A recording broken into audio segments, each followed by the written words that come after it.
ذمہ داری دے کر بھیج رہے ہیں، یہ دنیا میں جانے کے بعد خون خرابہ کرے گا، فتنہ فساد مچائے گا،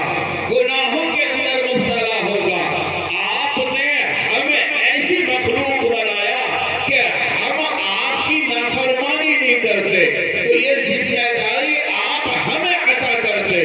تو جب جب یہ انسان کوئی خیر کا کام کرتا ہے، کوئی بھلائی کا کام کرتا ہے، اور اس طرح کی مجلسوں میں بیٹھنا یہ بھی سراپائے خیر ہے، تو اللہ رب العزت فرشتوں کے سامنے اپنے ان بندوں کا تذکرہ فرماتے ہیں۔ تو جب تک آپ اس مجلس کے اندر موجود ہیں جو قرآن کریم کی نسبت کے ساتھ وابستہ کی گئی ہے اور یہ منعقد کی گئی ہے، تو میرے عزیز دوستو، اللہ کی رحمت کے آپ سائے میں ہیں۔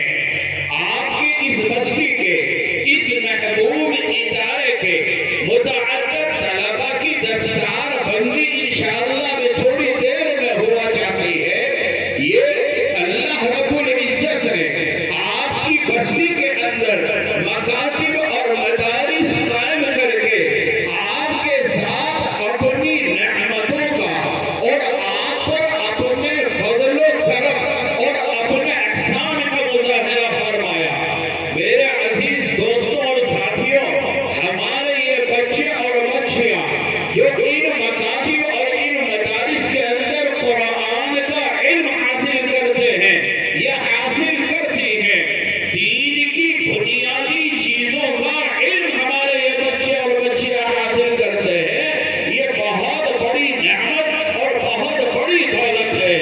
قرآن کے ساتھ نسبت اور قرآن کے ساتھ رشتہ ہی ایک ایسی چیز ہے کہ جس کی بنا پر اللہ تبارک و تعالی دنیا کے اندر میں عزت عطا فرماتے ہیں، اور آخرت میں ان کا کیا مقام ہوگا، ان کا کیا مرتبہ ہوگا،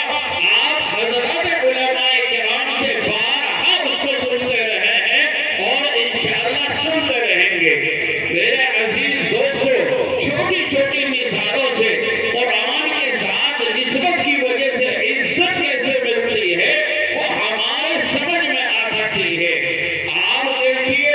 کہ ہمارے گھروں کے اندر روزانہ اخبار بھی آتا ہے، اسی طریقے سے ہمارے بچے جو اسکولوں میں پڑھتے ہیں اور ان کے ہر سال کورس کی کتابیں آتی ہیں،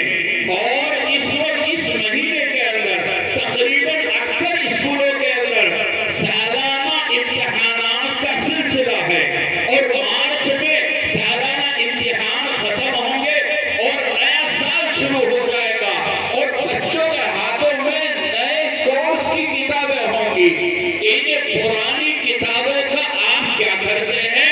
ردی والے کو پرانی یہ کتابیں آپ فروخت کر دیتے ہیں۔ کیا آپ نے کبھی کسی کو دیکھا کہ گھر میں جب اخبار آتا ہے وہ اخبار کو چومتا ہو، اخبار کی عزت کرتا ہو، یا بچوں کے اسکول کی کتابوں کو سینوں سے لگاتا ہو، ان کو چومتا ہو؟ لیکن اسی معمولی کاغذ کے اوپر قرآن کریم کی آیت تو بہت دور کی بات، اگر الف با تا سا جیم، الف سے لے کر یا تک جو حروف تہجی ہیں، ان میں سے کوئی حرف لکھا ہوا ہے اور وہ مسجد کے پاک فرش کے اوپر کاغذ پڑا ہوا ہے، بتائیے ہمارا بوڑھا ہو، ہمارا جوان ہو، ہمارا بچہ ہو، اس کاغذ کو کبھی فرش کے اوپر پڑا رہنے دیتا ہے؟ نہیں، بلکہ دوڑ کر اس کو اٹھاتا ہے اور چوم کر اونچی جگہ کے اوپر رکھ دیتا ہے۔ اسی طریقے سے مسجد کے اندر لکڑی کی نہ جانے کیا کیا چیزیں بنی ہوئی ہوتی ہیں، دروازے ہیں، کھڑکیاں ہیں، لیکن آپ نے کبھی کسی کو دیکھا عام مسجد سے کیا آپ نے کسی کو دیکھا کہ مکہ کی مسجد میں جاتا ہو اور وہاں کی لکڑیوں کو چومتا ہو؟ کسی کو نہیں دیکھا ہوگا۔ لیکن اسی معمولی لکڑی کی جب قرآن کریم کو رکھنے کے لیے رحل بنا لی جاتی ہے، اگر یہ رحل بھی مسجد کے پاک فرش کے اوپر پڑی ہوئی ہو، بتائیے ہم میں سے کون ہے جو اس رحل کو زمین پر پڑا رہنے دیتا ہے؟ بلکہ ہم اس